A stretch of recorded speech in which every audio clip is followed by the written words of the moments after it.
সব প্রস্তুতি শেষ হলে রমজানের আগে জাতীয় নির্বাচন। লন্ডনে ডক্টর ইউনূস ও তারেক রহমানের একান্ত বৈঠক শেষে যৌথ ঘোষণা। শিগগিরই সুনির্দিষ্ট তারিখ ঘোষণা করবে ইসি। সকল প্রস্তুতি সম্পন্ন করা গেলে 2026 সালের রমজান শুরু হওয়ার আগের সপ্তাহেও নির্বাচন আয়োজন করা যেতে পারে। ঐক্যমতের পরিপ্রেক্ষিতে আমরা সংস্কার এবং জুলাই সনদ দুটাই করব। নির্বাচনের পরও বাংলাদেশ গড়ার যে প্রত্যয় নিয়ে আমরা সবাই ঐক্যমত হয়েছি সেটা আমরা সামনের দিকে এগিয়ে নিয়ে যাব। দুই নেতার বৈঠকে কেটে গেছে অনিশ্চয়তা। এখন বিভেদ ভুলে ঐক্য সুদৃঢ় করার আহ্বান মির্জা ফখরুলের। সবকিছু অনিশ্চিত অবস্থায় চলে গিয়েছিল, সেই অবস্থাকে কাটিয়ে তিনি জাতিকে এই দুই নেতা আবার সামনের দিকে আশা নিয়ে এগিয়ে যাওয়ার স্বপ্ন দেখিয়েছেন। কেবল একটি দলের সঙ্গে আলোচনা করে সরকারের যৌথ ঘোষণায় আপত্তি এনসিপির। সরকার একটা দলের সাথে এভাবে যৌথ বিবৃতিটা আসলে দিতে পারেন না, তাহলে অন্য যে রাজনৈতিক দল বা স্টেক হোল্ডার আছে তাদের সাথে একটা বিমাতা সুলভ আচরণ পরিলক্ষিত হয়। দেখছিলেন প্রধান শিরোনাম। রাত 11টার সময় সঙ্গে আছি আমি গোলাম রাব্বি। এবার অন্যান্য শীর্ষ সংবাদ। ডেঙ্গুতে একদিনে 5 জনের মৃত্যু, করোনা কেড়ে নিল 2 জনের প্রাণ। তীব্র গরমে হাসপাতালে ডায়রিয়া নিউমোনিয়া আক্রান্ত রোগের চাপ, শিশুদের বাড়তি যত্নের পরামর্শ। দেশে প্রতি 3 নারীর 2 জনই যৌন হয়রানির শিকার। 10 বছরে সহিংসতা বেড়েছে 28.5%। ভুক্তভোগীদের 93 ভাগে নিতে পারেন আইনি ব্যবস্থা। অপমানে আত্মহত্যাও কম নয়। ঈদ আনন্দ সঙ্গী করে এবার কর্মস্থলে ফেরার স্রোত। সড়ক, রেল ও নৌপথে যাত্রীদের ভিড়। দেরিতে ট্রেন ছাড়ায় অসন্তোষ। বাসে বাড়তি ভাড়া নেওয়ার অভিযোগ।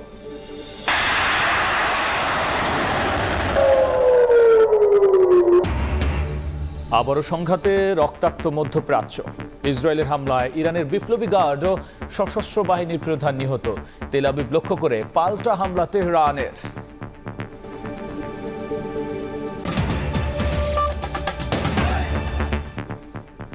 লন্ডনে প্রধান উপদেষ্টার সঙ্গে একান্ত বৈঠকে আগামী বছর রমজানের আগে জাতীয় নির্বাচন অনুষ্ঠানের প্রস্তাব দিয়েছেন বিএনপির ভারপ্রাপ্ত চেয়ারম্যান তারেক রহমান। আর সব প্রস্তুতি সম্পন্ন হয়ে গেলে ফেব্রুয়ারিতে ভোট আয়োজনের সম্মতি জানিয়েছেন ডক্টর মোহাম্মদ ইউনূসও। লন্ডনে দুজনের 1.5 ঘণ্টা ব্যাপী একান্ত বৈঠক শেষে যৌথ ব্রিফিংয়ে নিরাপত্তা উপদেষ্টা ডক্টর খলিলুর রহমান জানিয়েছেন শীঘ্রই নির্বাচনের তারিখ ঘোষণা করবে নির্বাচন কমিশন। আর বিএনপি নেতা আমির খসরু মাহমুদ চৌধুরী বলেছেন ঐক্যের ভিত্তিতেই বাস্তবায়ন হবে জুলাই সনদ আর সংস্কার। লন্ডন থেকে শোয়েব কবিরের রিপোর্ট। লন্ডনে বহুল প্রতীক্ষিত বৈঠকে প্রধান উপদেষ্টা ডক্টর মোহাম্মদ ইউনূস ও বিএনপির ভারপ্রাপ্ত চেয়ারম্যান তারেক রহমান প্রথমবার দেখাতে হাস্যোজ্জ্বল দুজন একে অপরকে শুভেচ্ছা জানান, খোঁজ খবর নেন উভয়ই। বৈঠকের শুরুতে বিএনপি চেয়ারপারসন বেগম খালেদা জিয়ার পক্ষ থেকে প্রধান উপদেষ্টাকে সালাম পৌঁছে দেন ছেলে তারেক রহমান। ডক্টর ইউনূসও তা গ্রহণ করে বেগম জিয়ার প্রতি সম্মান জানান।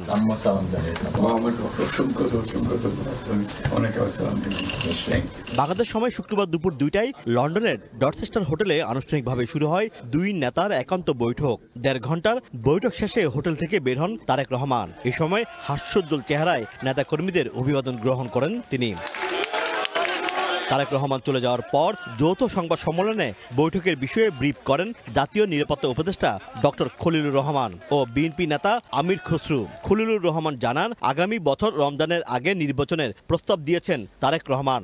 জনাব তারেক রহমান প্রধান উপদেষ্টার কাছে আগামী বছরের রমজানের আগে নির্বাচন আয়োজনের প্রস্তাব করেন।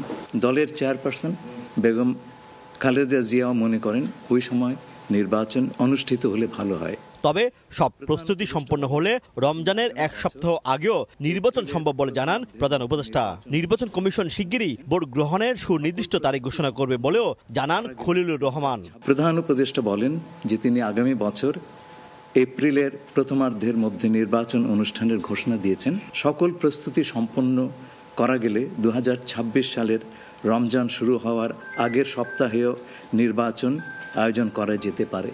সেক্ষেত্রে সেই সময়ের মধ্যে সংস্কার ও বিচারের বিষয়ে পর্যাপ্ত অগ্রগতি অর্জন করা প্রয়োজন হবে। আমরা বলে দিয়েছি দুপক্ষই, এবং নির্বাচন কমিশন আমরা আশা করব শীঘ্রই একটা তারিখ ঘোষণা করবেন।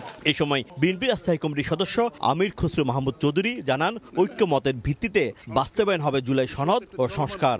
ঐক্যমতের পরিপ্রেক্ষিতে আমরা সংস্কার এবং জুলাই সনদ দুটাই করব। সকলের ঐক্যমতের পরিপ্রেক্ষিতে সেটা সিদ্ধান্ত নেওয়া হবে এবং এটা আমি নিশ্চিত এটা খুব কম সময়ের মধ্যে আমরা সেই সিদ্ধান্ত নিতে পারব। শুধু নির্বাচনের আগে নয়, নির্বাচনের পরেও বাংলাদেশ গড়ার যে প্রত্যয় নিয়ে আমরা সবাই ঐক্যমত হয়েছি সেটা আমরা সামনের দিকে এগিয়ে নিয়ে যাব। শুধু নির্বাচনেই নয়, দেশের রাজনৈতিক পরিস্থিতি, জাতীয় নিরাপত্তা সহ বিভিন্ন বিষয়ে বৈঠকে আলোচনা হয় বলে যৌথ ব্রিফিংয়ে জানানো হয়।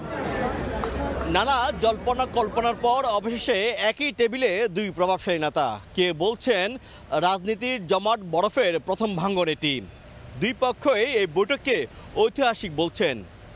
এই সংলাপ শুধু একটি বৈঠক নয়, এই যেন বাংলাদেশের সম্ভাব্য ভবিষ্যৎ রূপরেখাও বটে। শোয়েব কবির, সময় সংবাদ, লন্ডন। এদিকে ডক্টর ইউনূস তারেক রহমানের বৈঠক পরবর্তী যৌথ ঘোষণা নিয়ে মিশ্র প্রতিক্রিয়া রাজনৈতিক মহলে। তাৎক্ষণিক প্রতিক্রিয়ায় বিএনপির মহাসচিব মির্জা ফখরুল ইসলাম আলমগীর বলেছেন, ফেব্রুয়ারিতে নির্বাচনের ঘোষণা আসায় অনিশ্চয়তা কেটে গেছে। তবে এনসিপির জ্যেষ্ঠ যুগ্ম আহ্বায়ক আরিফুল ইসলাম আদিব সময় সংবাদকে বলেছেন, কেবল একটি দলের সঙ্গে আলোচনার ভিত্তিতে যৌথ বিবৃতি দিতে পারে না সরকার। সাম্প্রতিক রাজনীতিতে নির্বাচন ঘিরে সরকারের সঙ্গে বিএনপির টানাপোড়েনের মধ্যে শুক্রবার লন্ডনে অনুষ্ঠিত হয় ডক্টর ইউনূস তারেক রহমান বৈঠক। 1.5 ঘণ্টাব্যাপী আলোচনা শেষে সন্তোষ প্রকাশ করে উভয় পক্ষই। যৌথ বিবৃতিতেও জানানো হয় ফলপ্রসূ হয়েছে আলোচনা। সরকারের তাৎক্ষণিক প্রতিক্রিয়ায় গুলশানে বিএনপি চেয়ারপারসনের কার্যালয়ে দলের মহাসচিব বলেন, নির্বাচন ইস্যুতে যৌথ ঘোষণায় কেটেছে অনিশ্চয়তা। এ সময় বিভেদ ভুলে ঐক্য শরীর করার আহ্বান জানান মির্জা ফখরুল। সবকিছু অনিশ্চিত অবস্থায় চলে গিয়েছিল, সেই অবস্থাকে কাটিয়ে তিনি জাতিকে এই দুই নেতা আবার সামনের দিকে আশা নিয়ে এগিয়ে যাওয়ার স্বপ্ন দেখিয়েছেন। নির্বাচন ইস্যুতে জনাব তারেক রহমানের যে প্রস্তাব, এইটাতে প্রধান উপদেষ্টা সম্মত হয়েছেন এবং তারা ফেব্রুয়ারির মাঝামাঝি সময়ে নির্বাচনের সময়সীমা নির্ধারণ করেছেন। দলের স্থায়ী কমিটির সদস্য হাফিজউদ্দিন আহমেদ সময় সংবাদকে বলেন, রোজার আগে নির্বাচন হলে পূরণ হবে জনগণের দাবি, কাটবে সব শঙ্কা। যদি তারা নির্বাচনের তারিখটি রোজার আগে নিয়ে নেয় তাহলে জনগণের দাবি পূরণ হবে, জনগণ আশান্বিত হবে, একটা সুষ্ঠু নির্বাচন আমরা আশা করি দেখতে পাবো। নির্বাচন যত বিলম্বিত হবে দেশের অর্থনৈতিক অবস্থা তত খারাপ হবে। তবে লন্ডন বৈঠকের পর যৌথ ঘোষণা নিয়ে মিশ্র প্রতিক্রিয়া জানিয়েছে এনসিপি। দলের সিনিয়র যুগ্ম আহ্বায়ক আরিফুল ইসলাম আদিব সময় সংবাদকে বলেন, কেবল একটি দলের সঙ্গে আলোচনা করে যৌথ বিবৃতি দিতে পারে না সরকার। তবে রমজানের আগে নির্বাচনের ক্ষেত্রে সংস্কার ও বিচারের পর্যাপ্ত অগ্রগতির যে শর্ত দিয়েছেন প্রধান উপদেষ্টা, সেটিকে স্বাগত জানায় এনসিপি। শুধুমাত্র একটি দল বা একক ব্যক্তির সাথে বসে একটা সিদ্ধান্ত নেওয়ার চেষ্টা করাটা, এটা রাজনৈতিক অঙ্গনে আমাদের কাছে মনে হচ্ছে যে অন্যান্য দলগুলোর প্রতি এক ধরনের অবজ্ঞা, অবমূল্যায়ন করা। সরকার কিন্তু এখানে দুইটা শর্ত দিচ্ছেন, সেই বিষয়টাকে আমরা ইতিবাচকভাবে দেখি। তারা বলছেন যে সকল প্রস্তুতি সম্পন্ন হলে এক, দ্বিতীয়ত হচ্ছে বিচার এবং সংস্কার পর্যাপ্ত অগ্রগতি হলে। ভিডিও বার্তায় ইসলামী আন্দোলনের মুখপাত্র গাজী আতাউর রহমান বলেন, লন্ডন বৈঠকের ফলে নির্বাচন ঘিরে তৈরি হওয়া কালো মেঘ কেটে গেছে। এই দুই নেতা শীর্ষ ব্যক্তির বৈঠকের ফলে আমাদের আগামী যে জাতীয় নির্বাচন নিয়ে এখন আর কোনো সংকট নেই। সংকট কাটাতে সব পক্ষকে ছাড় দেওয়ার কথা বলছেন বিভিন্ন দলের নেতারা। ফারুক ভিয়া, রবিন, সময় সংবাদ, ঢাকা। গত 24 ঘন্টায় ডেঙ্গুতে আক্রান্ত হয়ে 5 জনের মৃত্যু হয়েছে, চলতি বছরে যা সর্বোচ্চ। এছাড়াও আরও 159 জন রোগী ভর্তি হয়েছেন হাসপাতালে। এর মধ্যে বরিশাল বিভাগেই আক্রান্ত হয়েছেন 124 জন। এদিকে করোনা ভাইরাসে আক্রান্ত হয়ে গত 24 ঘন্টা মারা গেছেন 2 জন। স্বাস্থ্য অধিদপ্তর জানিয়েছে, ডেঙ্গুতে আক্রান্ত হয়ে মারা যাওয়া 5 জনের মধ্যে 2 জন পুরুষ ও 3 জন নারী। এর মধ্যে বরিশাল বিভাগের 4 জন, বাকি 1 জন ঢাকার। চলতি বছরে পর্যন্ত ডেঙ্গুতে 28 জনের মৃত্যু হয়েছে। এদিকে স্বাস্থ্য অধিদপ্তরের আরেক বিজ্ঞপ্তিতে জানানো হয়, করোনা ভাইরাসে আক্রান্ত হয়ে গত 24 ঘন্টায় 2 জনের মৃত্যু হয়েছে। একই সময়ে শনাক্ত হয়েছে আরও 15 জনের।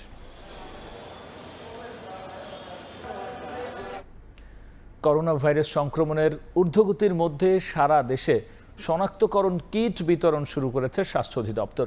50 শয্যার বিশেষায়িত হাসপাতাল চালুর পাশাপাশি সব সরকারি হাসপাতালে হচ্ছে করোনা কর্নার।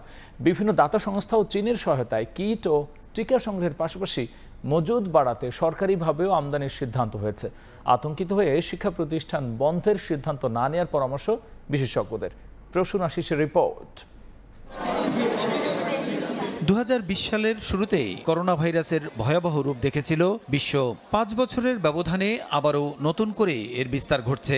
ভারতসহ দক্ষিণ এশিয়ার বিভিন্ন দেশে সংক্রমণ বাড়ার পাশাপাশি ভাইরাসটির নতুন নতুন সাব ভেরিয়েন্ট চিহ্নিত হচ্ছে। বাংলাদেশেও ব্যাপকভাবে সংক্রমণের শঙ্কায় বাড়ছে দুশ্চিন্তা। চলতি বছর দেশে এখন পর্যন্ত 220 জন করোনা রোগী শনাক্ত হয়েছে, মৃত্যু হয়েছে একজনের। এমন পরিস্থিতিতে স্বাস্থ্য সুরক্ষায় সতর্কতামূলক নির্দেশনা দিয়েছে সরকার। এছাড়া বিনা প্রয়োজনে বিদেশ ভ্রমণ ত্যাগ ও মাস্ক পরা সহ বিভিন্ন পরামর্শ দিচ্ছে স্বাস্থ্য অধিদপ্তর।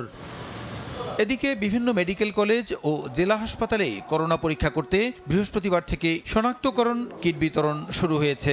জেলা পর্যায়ে বিতরণের পর বর্তমানে মাত্র 14 লাখ টিকা মজুত রয়েছে বলে জানান স্বাস্থ্য অধিদপ্তরের সংক্রামক রোগ নিয়ন্ত্রণ শাখার লাইন ডিরেক্টর। আমরা প্রত্যেকটা থেকে ধরেন 1 লাখ আরটিপিসিআর আর 5 লাখ র্যাপিড অ্যান্টিজেন চাইছি, প্লাস আমাদের সিএমএসের মাধ্যমে কেনার ব্যবস্থা হচ্ছে। চায়নার কাছ থেকে হেল্প চাইছি, ওরাও আশা করতেছি যে একটা বড় অ্যামাউন্টের আমাদের ডোনেট করবে। আক্রান্তদের চিকিৎসায় 50 শয্যার বিশেষায়িত হাসপাতাল চালু করা হয়েছে জানিয়ে তিনি বলেন, দেশের সব হাসপাতালে করোনা কর্নার চালু নির্দেশ দেওয়া হয়েছে। ডেনসিতে 50 বেড কোভিডের জন্য আলাদা ডেডিকেট করে রেডি রাখা হয়েছে, ইনক্লুডিং 15 বেডের আইসিইউ। এদিকে ভাইরাসের বিস্তার রোধে পরীক্ষা নিরীক্ষার প্রয়োজনীয় সামগ্রী বাড়ানোর তাগিদ দিচ্ছেন বিশেষজ্ঞরা। অন্তত ডিস্ট্রিক্টে একটা দুটো জায়গা যেন থাকে যে জায়গায় গিয়ে এই টেস্টটা করার সুযোগ থাকে। টেস্টের জন্য যে সমস্ত রিয়েজেন্ট বা যে সমস্ত প্রস্তুতি, সেগুলোর আমাদের প্রস্তুতি থাকতে হবে। ক্লিনিক গ্রো করা যাবে না, কারণ স্কুল কলেজগুলোতে সতর্ক থাকতে হবে, কিন্তু কোনোভাবে স্কুল কলেজ বা শিক্ষা প্রতিষ্ঠান বন্ধের মতো হটকারী সিদ্ধান্ত যেন না হয়। মহামারী এই ভাইরাসের সংক্রমণ নিয়ন্ত্রণে সরকারি নির্দেশনা মেনে চলতে এখন থেকেই জনসচেতনতা সৃষ্টির উপর জোর দেন তারা। সব ধরনের সতর্ক থাকা উচিত। প্রসূন আশিস, সময় সংবাদ, ঢাকা। তীব্র গরমে পুড়ছে সারা দেশ। সূর্যের প্রখরতায় নাজেহাল প্রাণ প্রকৃতি। সবচেয়ে বেশি দুর্ভোগে খেটে খাওয়া মানুষ। অন্যদিকে গরমে নষ্ট হয়ে যাচ্ছে ফসলি জমিও। নওগাঁয় একসঙ্গে সব আম পেকে যাওয়ায় বিপাকে বাগান মালিকরা। সূর্যের চোখ রাঙানি, নাজেহাল উত্তর ও পশ্চিমের জনপদ। বেলা বাড়ার সঙ্গে সঙ্গে বাড়ে তাপের তীব্রতা। গত কয়েকদিন ধরে চুয়াডাঙ্গা, নওগাঁ ও রাজশাহী সহ কয়েকটি জেলায় ভ্যাপসা গরম। মৃদু থেকে মাঝারি তাপপ্রবাহে সবারই হাঁসফাঁস অবস্থা। গাছের ছায়ায় কিংবা পানিতে নেমে স্বস্তি খোঁজার চেষ্টা অনেকের, তবে বিপাকে খেটে খাওয়া মানুষ। বৃষ্টি না হওয়ার কারণে গরমটা বেশি, রুমে থাকা যাচ্ছে না, মানে ঘেমে যাচ্ছে। বাইরেও সে একই অবস্থা, ব্যবসা ঠিক মতো করতে পারছি না, প্রচন্ড গরম পড়ছে চুয়াডাঙ্গায়। শুধু প্রাণীকুল নয়, প্রখরতায় পুড়ছে প্রকৃতিও। কড়া রোদে নওগাঁয় পেকে যাচ্ছে আম। এতে দ্রুত আম নামাতে বাধ্য হচ্ছেন বাগান মালিকরা। বাজারে সরবরাহ বেড়ে যাওয়ায় কমে গেছে দাম। প্রতিমন নাকফজলি 1300 টাকায় বিক্রি হচ্ছে, আর গোপালভোগ, ল্যাংড়া, খিরসাপাত ও হিমসাগরের দাম কমে এখন বিক্রি হচ্ছে 1400 থেকে 1500 টাকায়। যেই জায়গার ন্যাংরারই এখনো ডেটা আসেনি, সেই জায়গা খিরসিয়ার সমস্ত রূপালী পর্যন্ত পাইকে যাচ্ছে। যে পরিমাণে ব্যাপারী আসার কথা, সে পরিমাণে ব্যাপারী এখনো সাপারে আসে নাই। গতবার এই আম বেচেছি মনে করো 3500, 3600, নিম্নে 3000, আর সেই আম এখন বিক্রি করতেছি আমরা 1200। এছাড়া হাটগুলোতে প্রকারভেদে 52 থেকে 55 টাকা কেজিতে আম নিচ্ছেন আড়তদাররা। ফাহরিয়া ফারজানা, সময় সংবাদ। এদিকে গরমের তীব্রতায় সবচেয়ে নাজুক অবস্থায় পড়েছে শিশুরা। জ্বর, ঠান্ডা, অ্যালার্জি সহ বিভিন্ন রোগে আক্রান্তের হার বেড়েছে কয়েক গুণ। পানির শূন্যতায় শিশুদের রোগ প্রতিরোধ ক্ষমতা কমে এ ধরনের সমস্যার সৃষ্টি হয় বলে জানিয়েছেন চিকিৎসকরা। এদিকে আগামী সপ্তাহে বৃষ্টিপাতের সঙ্গে গরমের তীব্রতা কমার পূর্বাভাস আবহাওয়া অফিসের। জ্বর আসছিল, জ্বরের থেকে বাচ্চার খিঁচুনি উঠছিল, বাবু ঠান্ডা কাশি, মানে বুক নিচে চাপ যাইতেছে, নিঃশ্বাস ফেলতে কষ্ট হয়, অতিরিক্ত ঘামে। গরমের এই তীব্রতায় সবচেয়ে বেশি ঝুঁকিপূর্ণ অবস্থায় রয়েছে শিশুরা। আর তাই এই সময়টায় হাসপাতালে বিভিন্ন ঠান্ডাজনিত রোগ যেমন নিউমোনিয়া, ডায়রিয়া, এমনকি খোসপাছড়ার মতো সমস্যা নিয়ে শিশুরা বেশি আসছেন বলে জানাচ্ছে হাসপাতাল কর্তৃপক্ষ। গরম বেশি হওয়াতে ঠান্ডা কাশির রোগী আগে যেরকম পেতাম তার থেকে এখন আরো একটু বেশি আসছে। প্রচুর পরিমাণে পানি বা তরল খাবার খাওয়াতে হবে। আবহাওয়া অধিদপ্তর বলছে জলীয় বাষ্পের আধিক্যের কারণে তাপমাত্রার চেয়েও বেশি গরম অনুভূত হচ্ছে। এই মুহূর্তে ঢাকায় নেই, ফরিদপুর, মাদারীপুর, এবং রংপুর এবং রাজশাহী বিভাগের সকল জেলাগুলোতে মৃদু ধরনের তাপপ্রবাহ অব্যাহত রয়েছে। 16 জুন থেকে সারা দেশে বৃষ্টিপাতের সম্ভাবনার কথা জানান দিয়েছে আবহাওয়া অফিস, যা অব্যাহত থাকবে 22 জুন পর্যন্ত। মাইমুনা হায়দার চৌধুরী, সময় সংবাদ, ঢাকা। ইফটিজিংয়ে মানসিকভাবে বিপর্যস্ত নারী ছড়িয়ে পড়েছে ভার্চুয়াল জগতেও। জাতিসংঘ বলছে বাংলাদেশের প্রতি 3 জন নারীর মধ্যে 2 জনই জীবনের কোনো না কোনো পর্যায়ে যৌন হয়রানির শিকার। বিবিএসের গবেষণা অনুযায়ী গত 10 বছরে নারীর প্রতি যৌন সহিংসতা বেড়েছে 28.5%। ভুক্তভোগীদের 93 ভাগের বেশি নিতে পারেন না আবার আইনি ব্যবস্থা। অপমান ও বিষণ্ণতায় আত্মহত্যাও কম নয়। নারী উত্তক্তকরণ প্রতিরোধ দিবসে আয়েশা সিদ্দিক সামিয়ার প্রতিবেদনে দেখব বিস্তারিত। ছোটবেলায় মিনারাজু কার্টুনের এই দৃশ্যটি নিশ্চয়ই মনে আছে। কার্টুনের গল্প থেকে বাস্তব জীবন। প্রতিদিনই উত্ত্যক্তের শিকার হচ্ছেন নারীরা। কেউ প্রতিবাদ করেন, কেউ বা সামাজিক মর্যাদার ভয়ে চুপ থেকে সহ্য করেন অপমান। বাংলাদেশ পরিসংখ্যান ব্যুরোর গবেষণায় দেখা গেছে গত 10 বছরে নারীর প্রতি যৌন সহিংসতা বেড়েছে 28.5%। প্রতিবেদনে আরও জানা যায় সহিংসতার শিকার নারীদের মাত্র 7.4% আইনের আশ্রয় নেন। বাকি 93.6% এই বিষয়ে কোনো পদক্ষেপ নেন না। আর 64% ভুক্তভোগীর সঙ্গে ঘটে যাওয়া অপরাধের কথা কাউকে বলতেও পারেন না। সম্মানের ভয়ে প্রতিকার না পাওয়ায় মানসিক আঘাত যেমন রয়েছে, তেমনি দীর্ঘমেয়াদে সৃষ্টি হচ্ছে উদ্বেগ, বিষণ্ণতা সহ নানা ধরনের মনস্তাত্ত্বিক রোগ। যখন কোনো একটা ইফটিজিংয়ের শিকার হয় তখন সে এটা খুব সহজেই খুব শেয়ার করাটা হয় না। এতটাই সে মানসিকভাবে আঘাত পেল যে এখান থেকে তার একটা পার্মানেন্ট ট্রমা তৈরি হয়ে গেল। এখান থেকে সে বের হতে পারছে না। ধরন বদলে এখন সামাজিক মাধ্যমেও ইফটিজিংয়ের প্রবণতা প্রবল। জাতিসংঘের পরিসংখ্যান বলছে বাংলাদেশে প্রতি 3 জন নারীর মধ্যে 2 জনই জীবনের কোনো না কোনো পর্যায়ে যৌন হয়রানির শিকার হয়েছেন। আইনে শাস্তি বাড়ানো হলেও প্রয়োগের অভাবে পুরোপুরি নির্মূল করা যাচ্ছে না এই সামাজিক অনাচার। আয়েশা সিদ্দিক সামিয়া, সময় সংবাদ, ঢাকা। ঈদানন্দ সঙ্গী করে এবার রাজনীতিতে ফিরছেন কর্মজীবীরা। কর্মস্থলে ফেরার তাড়নায় ঢাকামুখী যাত্রীদের ভিড় এখন বাস, ট্রেন ও লঞ্চ টার্মিনালে। ঈদ উদযাপন শেষে জীবিকার তাগিদে ফেরা রাজধানীতে। শুক্রবার ভোর থেকেই একের পর এক যাত্রী বোঝাই লঞ্চ ভিড়ে সদরঘাট টার্মিনালে। আলহামদুলিল্লাহ ভালোভাবে গেছি, ভালোভাবে আসছি, ঘুরছি, খাইছি, ফিরছি। আত্মীয় স্বজন বাড়ি গেছি, বেয়ে গেছি, মায়া গেছে, জামাইরা গেছে, বেকারে লই আইছি। রাজধানীর কমলাপুর রেলওয়ে স্টেশনে অনেকটা একই চিত্র। গত কয়েকদিনের তুলনায় কয়েকগুণ যাত্রী প্রায় সব ট্রেনে। ফিরতি যাত্রায় বেশ কয়েকটি ট্রেন বিলম্বে ছেড়েছে বলে অভিযোগ যাত্রীদের। যাত্রী চাপ ছিল, তারপরও ভালোই। ট্রেন লেট ছিল, আধা ঘন্টা 30 মিনিটের মতো লেট ছিল। খুবই মজা করছি, আনন্দ করছি। নৌ ও রেলপথে স্বস্তির যাত্রা হলেও রাজধানীতে ফিরতে কোথাও কোথাও খানিকটা দুর্ভোগ পোহাতে হচ্ছে সড়ক পথে। অতিরিক্ত ভাড়া নেওয়ার অভিযোগ করছেন অনেকে। শফিকুজ্জামান রুবেল, সময় সংবাদ, ঢাকা। দুপুরের খাবার খেতে বসেছিলেন অটোরিকশা চালক বিদ্যুৎ। তখন বন্ধু জনির ফোন পেয়ে না খেয়েই বাইরে চলে যান। রিক্সা গ্যারেজের পেছনে কথা কাটাকাটির এক পর্যায়ে বিদ্যুৎকে ছুরিকাঘাত করেন জনি সহ কয়েকজন। উদ্ধার করে হাসপাতালে নেওয়ার পর মারা যান বিদ্যুৎ। পুলিশ বলছে পূর্বশত্রুতার জেরে এই হত্যাকাণ্ড হতে পারে। শুক্রবার জুম্মার নামাজ পর নিজ বাড়িতে দুপুরের খাওয়া দাওয়া করছিলেন বগুড়ার যুবক বিদ্যুৎ। এ সময় মুঠোফোনে প্রতিবেশী বন্ধু জনির ডাক পেয়ে খাওয়া দাওয়া রেখেই বেরিয়ে যান তিনি, কিন্তু ফিরলেন লাশ হয়ে। স্বজনরা বলছেন কাটনারপাড়া ঈদগাহ মাঠ এলাকায় রিক্সা গ্যারেজের পেছনে বাকবিতণ্ডার জেরে রনি কয়েকজন সহযোগীকে নিয়ে বিদ্যুৎকে উপর্যুপরি ছুরিকাঘাত করে পালিয়ে যায়। স্থানীয় লোকজন উদ্ধার করে বগুড়া শহীদ জিয়াউর রহমান মেডিকেল কলেজ হাসপাতালে নিয়ে গেলে চিকিৎসক তাকে মৃত ঘোষণা করেন।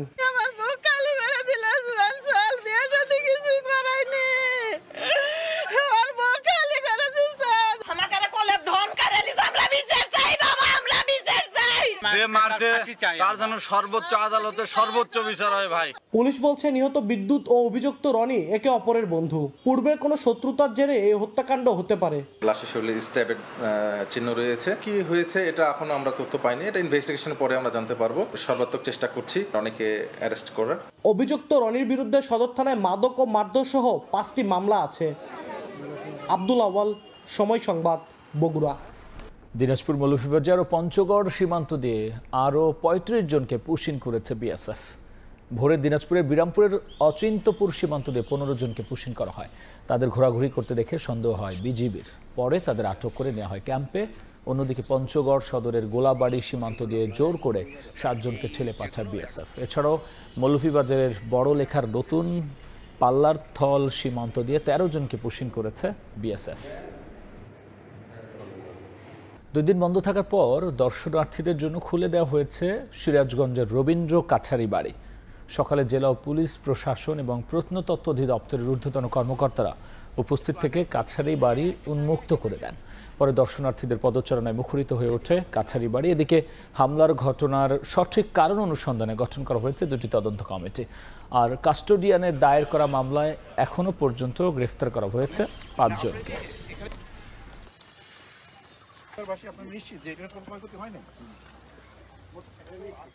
জেলা প্রশাসন এবং পুলিশ বিভাগ থেকে নিরাপত্তার বিষয়টা আশ্বস্ত করা হয়েছে এবং তারই পরিপ্রেক্ষিতে আজকে আমরা সকলে এখানে উপস্থিত হয়েছি এবং এই কাছারি বাড়ির যে স্বাভাবিক কার্যক্রম আজ থেকে আবার চালু করার আমরা উদ্যোগ নিয়েছি। জেলা প্রশাসনের থেকে 3 সদস্য বিশিষ্ট একটি তদন্ত কমিটি গঠন করেছি, আবার মিনিস্ট্রিও একটি তদন্ত কমিটি গঠন করছে। আমরা রিপোর্ট পাওয়ার পরপরই প্রয়োজনীয় ব্যবস্থা নিব। 5 জনকে গ্রেপ্তার করেছি এবং আমাদের যারা বাকি আসামি আছে তাদের গ্রেপ্তারের প্রক্রিয়া অব্যাহত আছে এবং আমাদের এখানে নিরাপত্তার কোনো শঙ্কা নেই। আমাদের পুলিশ সার্বক্ষণিক টহলে থাকবে। নতুন করে সংঘাতে আবারও রক্তাক্ত মধ্যপ্রাচ্য। ইরানের বেশ কয়েকটি সামরিক ও পারমাণবিক স্থাপনা লক্ষ্য করে বিমান হামলা চালিয়েছে ইসরায়েল। এই ঘটনায় দেশটির সামরিক বাহিনীর প্রধান মোহাম্মদ বাঘেরি, বিপ্লবী গার্ড বাহিনীর প্রধান হুসেইন সালামি সহ বেশ কয়েকজন নিহত হয়েছেন। ইসরায়েল লক্ষ্য করে পাল্টা হামলা চালিয়েছে ইরানও। কঠিন পরিণতির জন্য নেতানিয়াহুকে প্রস্তুত থাকতে বলেছেন ইরানের সর্বোচ্চ ধর্মীয় নেতা আয়াতুল্লাহ আলী খামেনি। স্থানীয় সময় শুক্রবার ভোররাতে বিস্ফোরণে কেঁপে ওঠে ইরানের রাজধানী তেহরান। ইসলামিক রেভলিউশনারি গার্ডের সদর দপ্তরে হামলা চালায় ইসরায়েল। তেহরান ছাড়াও তাবরিজ সহ দেশটির বিভিন্ন শহরে 200 যুদ্ধবিমান নিয়ে দফায় দফায় চালানো হয় হামলা। আন্তর্জাতিক গণমাধ্যম জানায় ইরানের সামরিক ও পারমাণবিক স্থাপনা লক্ষ্য করেই আক্রমণ করে নেতানিয়াহু বাহিনী। আগাম প্রতিরোধ ব্যবস্থা হিসেবে তেহরানে হামলা চালানো হয়েছে বলে জানিয়েছে তেল আবিব। ইসরায়েলের হামলায় প্রাথমিকভাবে ক্ষয়ক্ষতির পরিমাণ জানা না গেলেও ইরানের সামরিক বাহিনীর প্রধান মোহাম্মদ বাঘেরি ও বিপ্লবী গার্ড বাহিনীর প্রধান হোসেইন সালামি নিহত হয়েছেন। এর মধ্যেই 2 বাহিনীর শীর্ষ কর্মকর্তার নাম ঘোষণা করেছে ইরান। সামরিক বাহিনীর নতুন প্রধান মেজর জেনারেল আব্দুল রহিম মুসাবি, ইসলামী বিপ্লবী গার্ড বাহিনীর প্রধান ব্রিগেডিয়ার জেনারেল মোহাম্মদ পাকপোর। পারমাণবিক স্থাপনা সহ দেশটির বিভিন্ন স্থাপনায় হামলার কঠোর জবাব দেওয়ার অঙ্গীকার করেছে ইরান। ইসরায়েলি গণমাধ্যম বলছে এরই মধ্যে তেল আবিব লক্ষ্য করে শতাধিক ড্রোন ছুড়েছে ইরান। নাদিম মারজান, সময় সংবাদ। ভারতের আহমেদাবাদে বিধ্বস্ত বিমানের একটি ব্ল্যাক বক্স উদ্ধার করেছে উদ্ধারকারী দল। শুক্রবার সকালে দুর্ঘটনাস্থল পরিদর্শন করে ভয়াবহ দুর্ঘটনায় অলৌকিকভাবে বেঁচে যাওয়া যাত্রী ও আহতদের সঙ্গে কথা বলেছেন প্রধানমন্ত্রী নরেন্দ্র মোদী। ডিএনএ পরীক্ষা করে নিহতদের পরিচয় শনাক্ত করতে শুক্রবার থেকে স্বজনদের রক্তের নমুনা সংগ্রহ শুরু করেছে প্রশাসন।